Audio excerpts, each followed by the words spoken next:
بعد ہم نے رخ کیا KMC کے انسینریٹر پلانٹ کی طرف، جہاں ہسپتالوں کا کچرا جلایا جاتا ہے۔ اب ایک ٹرک آف لوڈ ہونے جا رہا ہے جس کے اندر سے کچرا نکلے گا۔ ہم آپ کو یہ بھی دکھا دیں گے کہ ہاسپٹلز کے اوپر اس جگہ پہ کتنا زیادہ کچرے کو سیپریٹ کیا جاتا ہے اور الگ الگ کر کے رکھا جاتا ہے۔ جس طریقے سے انوائرمنٹل پروٹیکشن ایجنسی کی ریکوائرمنٹ ہے کہ ہم لوگوں کو کچرا 3 الگ باکسز میں رکھنے کی ضرورت ہے، یلو، ریڈ اینڈ بلیک کے اندر۔ انتہائی خطرناک سچویشن ہوتی ہے جب ہاسپٹلز اپنی جگہ کے اوپر وہ ویسٹ سیپریٹ نہیں کرتے جس کو سیپریٹ کرنے کی ضرورت ہے، اور وہ اس طرح کے بیگز میں اور اس طرح کے شاپرز میں، اسٹرانگ شاپرز میں نہیں رکھتے۔ تو جب یہ کچرا اٹھا رہے ہوتے ہیں KMC کے لوگ اور اندر ڈال رہے ہوتے ہیں تو اتنے میں ہی وہ شاپر پھٹ جاتا ہے، اور جب وہ شاپر پھٹ جاتا ہے تو ظاہر ہے اس طرح کی چیزیں نکلتی ہیں۔ آپ سارا دیکھ سکتے ہیں خون گر رہا ہے اس ٹرک کے پیچھے سے۔ یہ ٹرک آف لوڈ ہونے جائے گا اور ہم لوگ پھر آپ کو دکھاتے ہیں کس طرح سے انسینریشن پلانٹ ورک کرتا ہے۔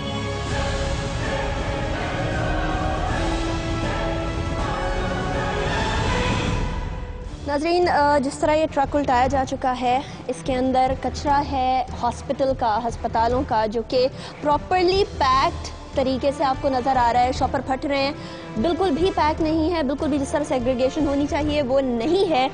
نہ ہمیں یہاں ریڈ بیگ نظر آ رہا ہے کوئی شاپر، نہ یلو نظر آ رہا ہے، نہ بلیک نظر آ رہا ہے، کوئی سیگریگیشن ہمیں نظر نہیں آ رہی ہے۔ ایک بیگ کے اندر سرنجز نظر آ رہی ہیں، لیکن باقی سارے شاپرز پھٹے ہوئے نظر آ رہے ہیں۔ اس کے علاوہ اگر آپ دیکھیں یہاں کوئی بلڈ بیگ یا تو اندر پھٹ چکا ہے یا کوئی اس طرح کی پیکنگ کی گئی ہے کہ وہ پراپر نہیں تھی، جس کی وجہ سے نیچے سارے کے سارا لکوڈ گرتا ہوا آپ کو نظر آ رہا ہے۔ اور یہ انتہائی خطرناک صورتحال ہے، کیونکہ اگر اس طرح سے کوئی بلڈ بیگ پھٹ جاتا ہے اور نیچے پورے راستے میں بلڈ پھینکتا چلا جاتا ہے ہاسپٹل کی پراپر پیکنگ نہ کرنے کی وجہ سے، تو وہاں کئی بچے، کئی لوگ وہاں سے گزریں گے اور یہ انتہائی مضر صحت بیماریاں پھیلا سکتی ہیں۔ ایڈز، ہیپیٹائٹس اس سے پھیل سکتا ہے، کیونکہ یہاں جو خون گرتا چلا جاتا ہے وہ راستے کے اندر کتنوں کے پاؤں پہ لگے گا، کتنوں کی جلد پہ لگے گا، یہ کسی کو معلوم نہیں ہے۔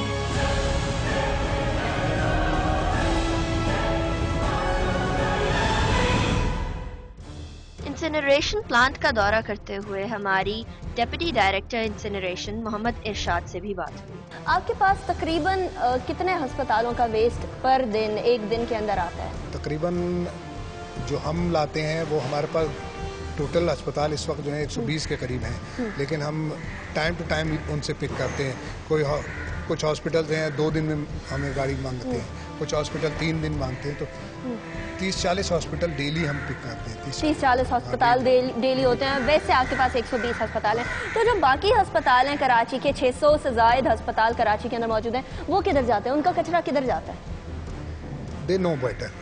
آپ کو نہیں معلوم کہ وہ کچرا کدھر جاتا ہے؟ وہ نہیں، میں کسی پر الزام لگانے سے بہتر ہے کہ میں اپنے سسٹم کو کوشش کرتا ہوں کہ، لیکن وہ کچرا کدھر جاتا ہے؟ کیا لازمی وہ کچرا یا تو یہ کہ شاید وہ اس کو، ایک تو سب سے پہلے کہ وہ بائنڈ نہیں ہے نا ہمارے لیے کہ ہمیں دیں ہی دیں۔ اگر یہ کوئی ایسا امپلیمنٹیشن ہو جاتی ہے، لاز تو ہیں موجود ہمارے ملک میں، لیکن تھوڑا سا لیک آف امپلیمنٹیشن ہے، کہ وہ امپلیمنٹ ہو جائے تو پھر یہ کہ وہ شاید ٹوٹل نہیں تو کم از کم half of them they will give us. Irshad sahab, جس طرح ہم لوگ یہاں صورتحال دیکھ رہے ہیں، ہاسپٹل ویسٹ بالکل بھی الگ نہیں کیا گیا، سارا کا سارا چیزیں ایک ہی بیگ کے اندر ڈال کے بھیج دی گئی ہیں۔ تو کبھی کیا ایسا ہوتا ہے کہ انسانی جسم کے اعضاء بھی آپ کے پاس آ جاتے ہوں، یا اس طرح کی باڈی پارٹس جو کہ انسانی جسم سے ریلیٹڈ ہوں، وہ چیزیں بھی آپ کے پاس آ جاتی ہیں؟ آئی تھنک مطلب ایسا جنرلی تو نہیں ہوتا ہے، لیکن کبھی کبھی ایسا ہوا ہے نا۔ ہمارے اسٹاف جو لوڈرز ہیں کہا ہے کہ جی صاحب یہ اس میں یہ گائنی جیسے ویسٹ ہے، گائنی کے ویسے ہیومن آرگنز جو ہے نا، کہ یہ ایسا لگ رہا ہے کہ یہ کوئی پھیپڑا یا کوئی ٹانگ کا یا ہاتھ کا کوئی پیس جیسی سرجری میں ضائع ہو جاتے ہیں لوگوں کے، شاید وہ لوگوں کو نظر آئے ہیں۔ خیر میں نے بظاہر تو خود نہیں دیکھا، لیکن میں نے کہا بھائی جو بھی ہے اس کو انسینریٹر میں ڈال دو۔ اب ہم نے سیگریگیشن نہیں کرنی ہے اس کی۔ آپ کو کیا کہنا ہے کہ ہسپتال کو سیگریگیشن کر کے بھیجنی چاہیے؟ ہسپتال کو تو 100% ان کی ڈیوٹی ہے، یہ وہ سیگریگیشن، یہاں ہماری ڈیوٹی نہیں ہے اس کی سیگریگیشن، ہماری ڈیوٹی ہے انسینریٹ کرنا۔ ہماری ڈیوٹی یہاں سیگریگیشن کرنے بیٹھ جائیں گے تو ہم تو روزانہ سیگریگیشن ہی کر رہے ہوں گے، انسینریٹیشن نہیں کر سکتے۔ صحیح، ٹھیک ہے ارشاد صاحب، بہت بہت شکریہ ہم سے بات کرنے کا۔